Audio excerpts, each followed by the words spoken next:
بسم الله الرحمن الرحيم. الحمد لله رب العالمين، وصلى الله وسلم وبارك على نبينا محمد وعلى آله وصحبه اجمعین، اما بعد. ہم لوگ کتاب التوحید لشیخ الاسلام محمد بن عبد الوہاب رحمہ اللہ پڑھ رہے ہیں. اس میں اب تک 45 باب الحمدللہ مکمل ہو گئے. اب یہ 46واں باب آج ہم لوگ پڑھنے جا رہے ہیں. باب احترام اسماء اللہ تعالی و تغییر الاسم لاجل ذلك. جی پڑھیں شیخ. نحمده ونصلي على رسوله الكريم. باب احترام اسماء الله تعالى وتغيير الاسم لاجل ذلك. عن ابي شريح انه كان يكنى ابا الحكم، قال له النبي صلى الله عليه وسلم يكنى ہے یہاں پہ جی کوئی بات نہیں. ان الله هو الحكم واليه جی ان الله هو الحكم واليه الحكم. فقال ان قومي اذا اختلفوا في شيء اتوني فحكمت بينهم فرضي كلا الفريقين. فقال ما احسن هذا فما لك من الولد؟ قلت شريح ومسلم وعبد الله. قال فمن اكبرهم؟ قلت شريح. قال فانت ابو شريح. رواه ابو داود وغيره. جی فيه مسائل: احترام صفات الله وأسمائه ولو بكلام لو لم يقصد معناه. الثانية تغيير الاسم لأجل ذلك. الثالثة اختيار أكبر الأبناء للكنية. باب من هزل بشيء فيه ذكر الله أو القرآن أو الرسول، وقول الله تعالى ولئن سألتهم ليقولن إنما كنا نخوض ونلعب. عن ابن عمر ومحمد بن كعب وزيد بن أسلم وقتادة رضي الله عنهم دخل حديث بعضهم في بعض أنه قال رجل في غزوة تبوك ما رأينا مثل قرائنا هؤلاء أغضب بطونا ولا أكذب ألسنا ولا أجبن عند اللقاء، يعني رسول الله صلى الله عليه وسلم وأصحابه القراء. فقال له عوف بن مالك كذبت ولكنك منافق ولا أخبرن رسول الله صلى الله عليه وسلم. فذهب عوف إلى رسول الله صلى الله عليه وسلم ليخبره، فوجد القرآن قد سبقه. فجاء ذلك الرجل إلى رسول الله صلى الله عليه وسلم وقد ارتحل وركب ناقته، فقال يا رسول الله إنما كنا نخوض ونتحدث حديث الركب نقطع به عنا الطريق. قال ابن عمر رضي الله عنه كأني أنظر إليه متعلقا بنسعة ناقة رسول الله صلى الله عليه وسلم، وإن الحجارة تنكب رجليه وهو يقال إنما كنا نخوض ونلعب. فيقول له رسول الله صلى الله عليه وسلم أبالله وآياته ورسوله كنتم تستهزئون؟ ما يلتفت إليه وما يزيده عليه. فيه مسائل: الأولى وهي العظيمة أن من هزل بهذا أنه كافر. الثانية أن هذا هو تفسير الآية في من فعل ذلك كائنا من كان. الثالثة الفرق بين النميمة وبين النصيحة لله ولرسوله. الرابعة الفرق بين العفو الذي يحبه الله وبين الغلظة على أعداء الله. الخامسة أن من الاعتذار ما لا ينبغي أن يقبل. کافی ہے شیخ؟ جی کافی انشاءاللہ. چلے بسم اللہ الرحمن الرحیم. الحمد للہ رب العالمین، وصلی اللہ وسلم وبارک علی نبینا محمد وعلی آلہ وصحبہ اجمعین، اما بعد.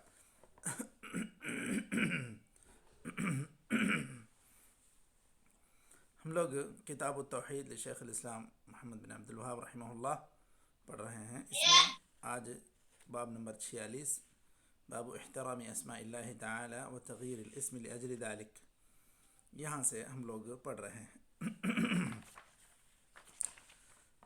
آپ مؤلف رحمہ اللہ نے یہاں پر جو حدیث ذکر کی ہے اس باب کی مناسبت سے، وہ ابو شریح کی روایت سے کہتے ہیں، اپنی بات وہ بیان کرتے ہیں کہ میں نبی کریم صلی اللہ علیہ وسلم کی خدمت میں آیا تو آپ صلی اللہ علیہ وسلم کو یہ پتہ چلا کہ مجھے ابو الحکم کہا جاتا ہے. تو آپ صلی اللہ علیہ وسلم نے کہا کہ بھائی اللہ تعالی حکم ہے، اب آپ کا نام اس طرح ابو الحکم ہو یا کنیت آپ کی ابو الحکم ہو، یہ مناسب نہیں. تو انہوں نے بتلایا کہ اس کی وجہ یہ ہے کہ ہماری قوم میں جب بھی کسی قسم کا اختلاف ہوتا ہے تو لوگ میرے پاس وہ معاملہ لے کر آتے ہیں، اور میں جب فیصلہ کرتا ہوں تو دونوں فریق راضی ہو جاتے ہیں. تو آپ صلی اللہ علیہ وسلم نے کہا بہت خوب، بہت اچھی بات ہے. پھر آپ صلی اللہ علیہ وسلم نے ان سے پوچھا کہ بتاؤ کیا تمہارا کوئی لڑکا ہے، بیٹا ہے؟ آپ صلی اللہ علیہ وسلم کے پوچھنے پر انہوں نے کہا ہاں ہے، شریح ہے، مسلم ہے، عبداللہ. تو آپ صلی اللہ علیہ وسلم نے کہا ان میں سے بڑے کون ہیں؟ جب پتہ چلا کہ شریح بڑے ہیں تو آپ صلی اللہ علیہ وسلم نے سے کہا کہ تم ابو شریح ہو. تو آپ صلی اللہ علیہ وسلم نے گویا کہ ان کی کنیت بدل دی، اور کنیت بدلنے کی وجہ بھی یہ بتلائی کہ اللہ تعالی حکم ہے، جیسے وانت احکم الحاکمین، اس میں بھی یہ بات واضح ہو رہی ہے. تو اب ایسا نام یا ایسی کنیت رکھ لینا جو اللہ تعالیٰ کے نام یا اس کے اوصاف کے مشابہ ہونے لگے، تو پھر آدمی کو ایسی صورت میں اپنی کنیت اور اپنا نام بدل لینا چاہیے، جیسے کہ آپ صلی اللہ علیہ وسلم نے یہاں پر بدل کر دکھلایا. اس کی روشنی میں کچھ مسائل کا استنباط کیا مؤلف رحمہ اللہ نے. سب سے پہلا مسئلہ احترام اسماء اللہ و صفاتہ، اللہ کے ناموں کا احترام کرنا چاہیے اور اللہ کے صفات کا بھی. وَلَوْ لَمْ يَقْصِدْ مَعْنَاهُ، گرچہ کہ ان کی نیت یہ نہ ہو کہ بھئی میں اس نیت سے نہیں رکھ رہا ہوں کہ نعوذ باللہ اللہ تعالی حکم ہے تو وہ ابو الحکم کہلائے اپنے آپ کو، گرچہ کہ اس کی نیت میں اس طرح کی کوئی بات نہ ہو، پھر بھی چونکہ معاملہ اللہ تعالیٰ کے اوصاف سے، اسماء سے متعلق ہے، اسی لیے آدمی کو احتراماً یہ کام کر لینا چاہیے، گرچہ کہ اس کی نیت نہ ہو کہ نہیں میرا کہنا یہ مقصود نہیں ہے، میں یہ نہیں کہنا چاہتا. پھر بھی آدمی اپنا نام یا اپنی کنیت تبدیل کر لے اگر وہ اللہ کے نام یا اللہ کے اوصاف کے مشابہ ہو رہی ہے. الثانیہ، دوسرا مسئلہ اس کے اندر یہ ہے تغیر الاسم لاجل ذلک، نام کو بدلا بھی جا سکتا ہے، اور بدلنے کی وجہ یہ بھی ہو سکتی ہے جو توحید کے منافی نام ہیں ان کو اگر کوئی آدمی رکھ لے یا اس کے والدین رکھ دیے ہیں، بعد میں اس کو اس کا شعور ہوا تو پھر وہ بدل لے. نمبر 3 اختیار اکبر الابناء للکنیہ، کنیت کے لیے سب سے بڑے بیٹے کے نام کے ساتھ ہی آپ ابو عبداللہ، ابو عبد الرحمن اس طرح لگائیں گے. یہ 3 مسئلے اس باب سے مستنبط ہیں. اس باب میں انہوں نے استنباط کے طور پر مؤلف رحمہ اللہ نے یہاں ذکر کیا ہے. چلیے یہ تو یہ مختصر باب تھا. اس کے بعد جو باب ہے باب نمبر 47 باب من حزل بشیء فیہ ذکر اللہ او القرآن او الرسول، اللہ کے رسول یا قرآن کریم یا اللہ کے ذکر کو موضوع مسخرہ بنانا، یعنی مذاق اور ٹھٹے کا موضوع بنانا، یہ چیز شریعت کی نگاہ میں کیا حیثیت رکھتی ہے اس کی طرف اشارہ کر رہے ہیں. یہاں پر دیکھیے جو سورہ توبہ کی آیت ہے وَلَئِن سَأَلْتَهُمْ لَيَقُولُنَّ إِنَّمَا كُنَّا نَخُوضُ وَنَلْعَبُ قُلْ أَبِاللَّهِ وَآيَاتِهِ وَرَسُولِهِ كُنْتُمْ تَسْتَهْزِئُونَ. لا تعتذروا قد كفرتم بعد ایمانکم ان نعف عن طائفة منکم نعذب طائفة بأنهم كانوا مجرمین۔ یہاں پر یہ بتلایا جا رہا ہے کہ یہ جب آیت نازل ہوئی تو اس کا پس منظر کیا تھا۔ حضرت ابن عمر اور محمد ابن کعب وغیرہ کی روایت سے جو بات معلوم ہو رہی ہے کہ ایک آدمی اس نے غزوہ تبوک سے واپسی کے موقع پر یہ کہا کہ ہمارے بعض قراء کی طرح ہم نے کسی کو نہیں دیکھا، یعنی کہ جیسے پیٹ پالنے والے کہہ سکتے ہیں، یا بہت زیادہ ہمیشہ پیٹ بھرنے کی فکر کرنے والے، یا زبان کے جھوٹے، یا اسی طرح لڑنے کے وقت جو بہت زیادہ بزدل ہوں، ایسا ہم نے ہمارے یہ جو ساتھ ہیں ان لوگوں سے بڑھ کر کسی کو نہیں پایا۔ مطلب یہ منافقین جب بھی کہیں ہوتے کچھ نہ کچھ فتنہ فساد برپا کرنے کی کوشش کرتے۔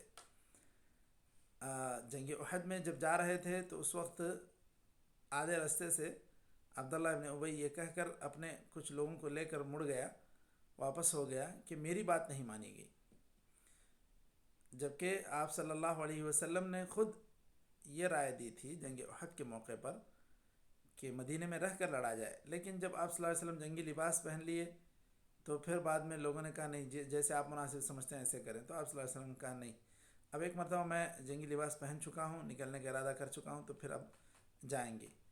تو آپ صلی اللہ علیہ وسلم کی خود بات نہیں لوگوں نے یعنی کہ قبول کی تھی، لیکن آپ صلی اللہ علیہ وسلم نے اس کو موضوع بحث نہیں بنایا۔ اب منافقین کو ہر ہمیشہ کوئی نہ کوئی ایسی ترکیبیں سوچتی رہتی تھیں کہ وہ مسلمانوں کے صفوں میں تفرقہ ڈالیں، کچھ نہ کچھ گڑبڑ کریں۔ تو یہ جنگ احد میں بھی ہوا تھا، جنگ تبوک میں بھی ایسا ہی ایک موقع ڈھونڈ رہے تھے منافقین۔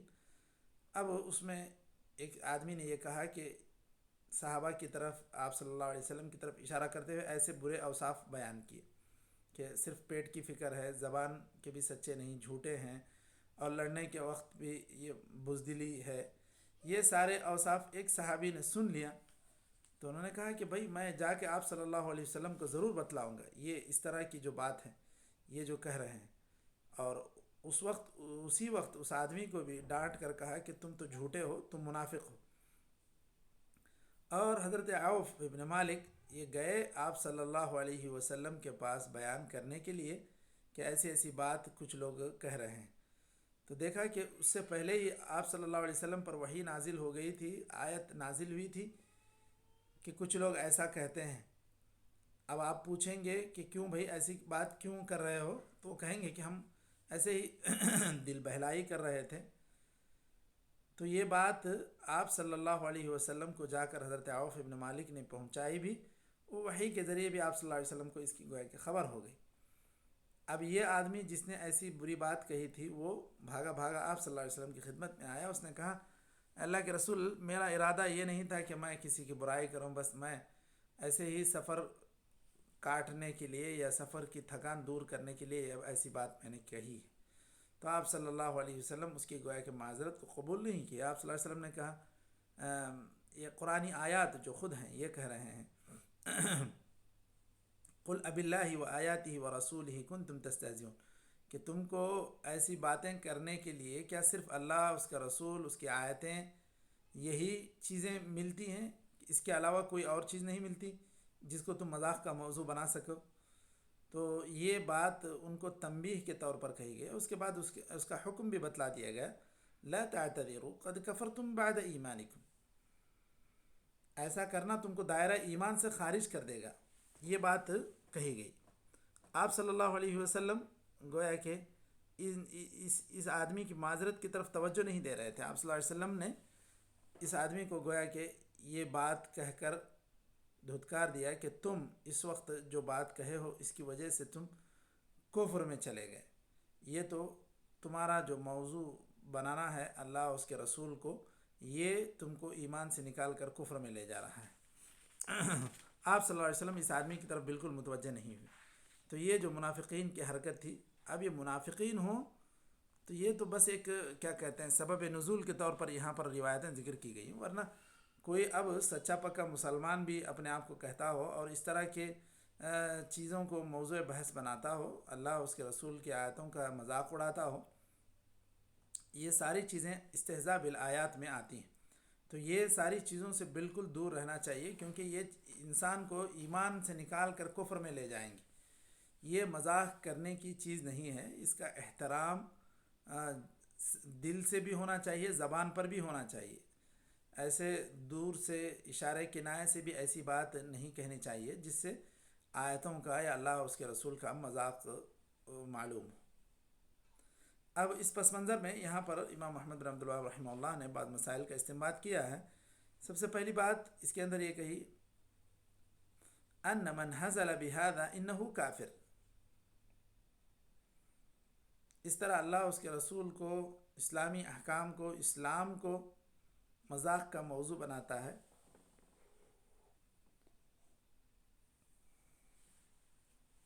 تو وہ انسان کافر ہے۔ تو استہزاء بالآیات یا استہزاء بالرسول یا استہزاء باللہ یہ انسان کو کافر بنا دیتا ہے۔ تو اس کو بعض اہل علم اس کو اس اعتبار سے بھی ذکر کرتے ہیں، نواقض الاسلام۔ نواقض اسلام کیا ہیں؟ وہ اشارہ ہیں، پوری طرح وہ اس کو بالترتیب ذکر کرتے ہیں۔ اس میں یہ بھی ہے استہزاء بآیات اللہ و بالرسول، اللہ اس کے رسول کی سے یا اس کے آیتوں کا مذاق اڑانا، یہ بھی نواقض اسلام میں سے، یعنی انسان اسلام سے باہر ہو جاتا ہے۔ دوسرا مسئلہ اس میں یہ استنباط کیا گیا ہے ان هذا هو تفسیر الآیت فی من فعل ذلك کائنا من کان، واضح آیت کا مطلب ہی یہی ہے، جو آدمی بھی اس طرح کرے گا تو وہ دائرہ اسلام سے خارج ہو جائے گا، کوئی بھی ہو۔ تو اس طرح کی حرکت کرنا کسی کے لیے بھی جائز نہیں۔ جو ہنسنے ہنسانے والے ہیں، جو اپنا پیشہ ہنسنا ہنسانا بنا لیے ہیں، تو وہ لوگ بہت سارے ایسے چیزوں کے مرتکب ہو جاتے ہیں جو ان کا گرچہ کہ ارادہ ایسا نہیں ہوتا کہ وہ مذاق کریں یا نہ کریں، وہ صرف ہنسانے کے لیے وہ کسی بھی چیز کو موضوع بحث بنا لیتے ہیں۔ تو اس طرح اللہ، اس کے رسول اور اس کی آیتوں کو موضوع بحث یا کیا کہتے ہیں مذاق کا موضوع نہیں بنانا چاہیے۔ تیسری چیز اس کے اندر یہ بتلائی گئی ہے الفرق بین النمیمۃ و بین النصیحۃ للہ ولرسول۔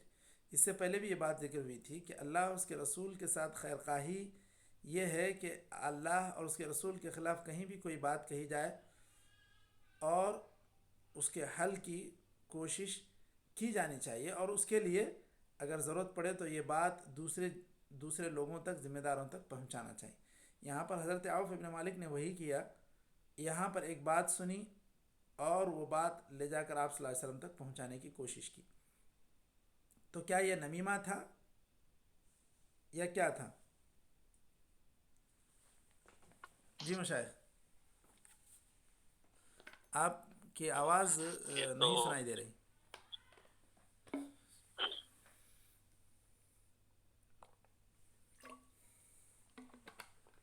آواز نہیں بعض شر پسند کی شر سے محفوظ رہنے کے لیے ایسی بات پہنچانا جو ہے نا، میرے خیال سے نمیمہ نہیں ہے۔ جی، اور کچھ ان کے شر سے بچنے کے لیے جو ہے نا، جی اصلاح کی خاطر ہے جی صحیح۔ ہاں دیکھیے یہاں پر وہ بات انہوں نے ذکر کی ہے اشارتاً النصیحۃ للہ ولرسول۔ ایک تو نمیمہ ہے افساد، آپ اگر اور بگاڑ پیدا کرنا چاہتے ہیں، دو آدمیوں کے درمیان لڑائی لگانا چاہ رہے ہیں، تو اس کے لیے یہ بہت ہی آسان طریقہ ہے کہ کوئی آدمی کوئی بات چھوٹی موٹی کہا ہو، اس کو ذرا مرچ مسالہ لگا کے اس کو پہنچا دیا جائے تو پھر دونوں لڑ پڑنے میں دیر نہیں ہوگی۔ تو یہ تو افساد ہے۔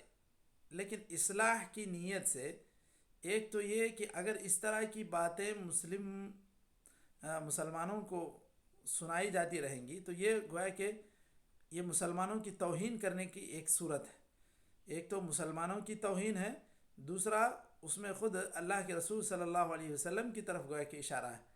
یہ اللہ اور اس کے رسول سے متعلق کوئی بات ہو اور اس کو ہم خیر خواہی کے لیے پہنچاتے ہیں اور اس کی اصلاح کرنے کی کوشش کی جائے، تو یہ نمیمہ نہیں ہے، یہ نصیحت للہ وللرسول میں شامل ہوگا۔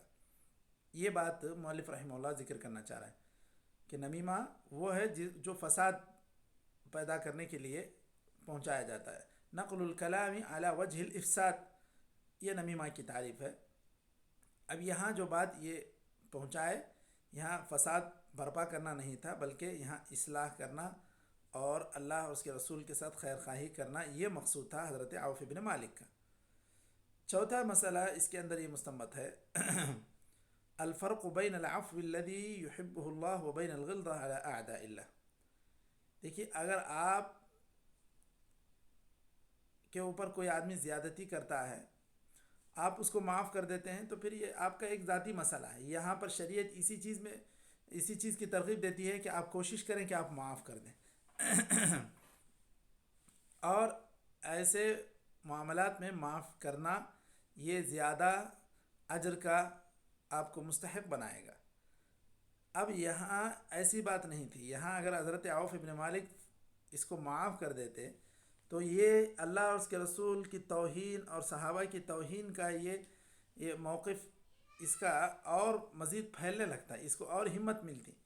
تو یہاں معاف کرنا یہ درست نہیں تھا ان کے لیے، اسی لیے یہ اللہ کا دشمن ہے اور اللہ کے دشمن کے ساتھ سختی برتی جانی چاہیے، اس لیے آپ صلی اللہ علیہ وسلم کے پاس لا کر اس کی حقیقت کو بیان کیا۔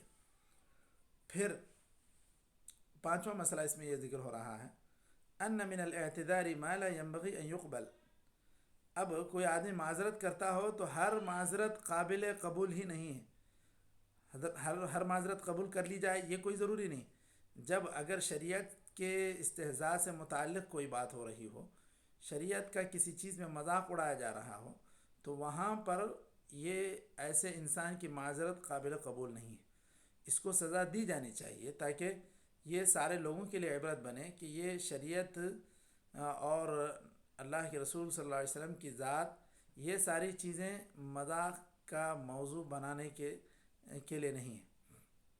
تو یہ آپ صلی اللہ علیہ وسلم نے اس کے عذر کو قبول نہیں کیا۔ آپ صلی اللہ علیہ وسلم نے نہیں کہا ٹھیک ہے چلو جاؤ کوئی بات نہیں، ایسی بات آپ صلی اللہ علیہ وسلم نے نہیں کہی۔ آپ قرآن کی جو آیات نازل ہوئی اس کو آپ صلی اللہ علیہ وسلم نے ان پر پڑھ کر بتلایا، اللہ تعتذروا قد کفرتم بعد ایمانکم، تم لوگ اب دائرہ اسلام سے خارج ہو کر تم لوگ کافر بن چکے ہو، یہ تمہارے کہنے کی وجہ سے۔